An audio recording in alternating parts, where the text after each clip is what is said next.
एक जुलाहा सूत काटने के लिए रुई लेकर आ रहा था। वह नदी किनारे सुस्ताने के लिए बैठा ही था कि जोर की आंधी आई।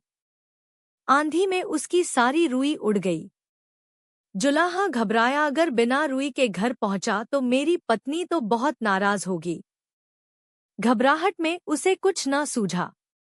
उसने सोचा, यही बोल दूंगा फुर्र फुर्र। और वह फुर्र फुर्र बोलता जा रहा था। आगे एक चिड़ीमार पक्षी पकड़ रहा था। जुलाहे की फुर्र फुर्र सुनकर सारे पक्षी उड़ गए। चिड़ीमार को बहुत गुस्सा आया। वह जुलाहे पर बहुत चिल्लाया, तुमने मुझे बर्बाद कर दिया। आगे से तुम ऐसा कहना, पकड़ो पकड़ो। जुलाहा जोर जोर से, पकड़ो पकड़ो, रटता गया। रास्ते में कुछ चोर रुपए गिन रहे थे। जुलाहे की पकड़ो पकड़ो सुनकर वे घबरा गए। फिर उन्होंने देखा कि अकेला जुलाहा ही चला आ रहा था। चोरों ने उसे पकड़ा और घूरते हुए कहा, यह क्या बक रहे हो? हमें मरवाने का इरादा है क्या? तुम्हें कहना चाहिए, इसको रखो, ढेरों लाओ, समझे? जुलाहा यही कहता हुआ आगे बढ़ गया, इसको रखो, ढेरों लाओ। जब वह श्मशान के पास से गुजर रहा था तो वहां गांव वाले शवों को जला रहे थे। उस गांव में हैजा फैला हुआ था। लोगों ने जुलाहे को कहते सुना, इसको रखो, ढेरों लाओ। तब उन्हें बड़ा गुस्सा आया। वे चिल्लाए, तुम्हें शर्म नहीं आती है?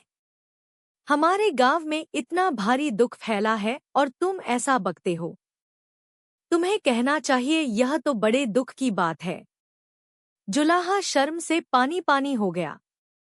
वह यही रटता हुआ आगे बढ़ने लगाया, तो बड़े दुख की बात है।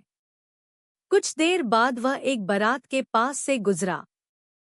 बारातियों ने उसे यह कहते हुए सुना, यह तो बड़े दुख की बात है, यह तो बड़े दुख की बात है। इतना सुनकर वे जुलाहे को पीटने के लिए तैयार हो गए। बड़ी मुश्किल से उसने सफाई दी तो उन्होंने कहा, सीधे से आगे बढ़ो, और हाँ, अब तुम यह रटते जाना, भाग्य में हो तो ऐसा सुख मिले।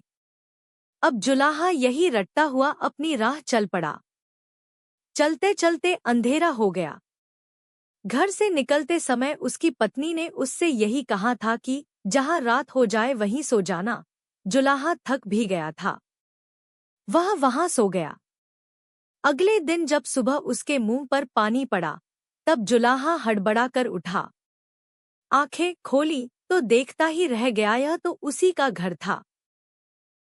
और अभी अभी उसकी पत्नी ने ही उस पर पानी फेंका था।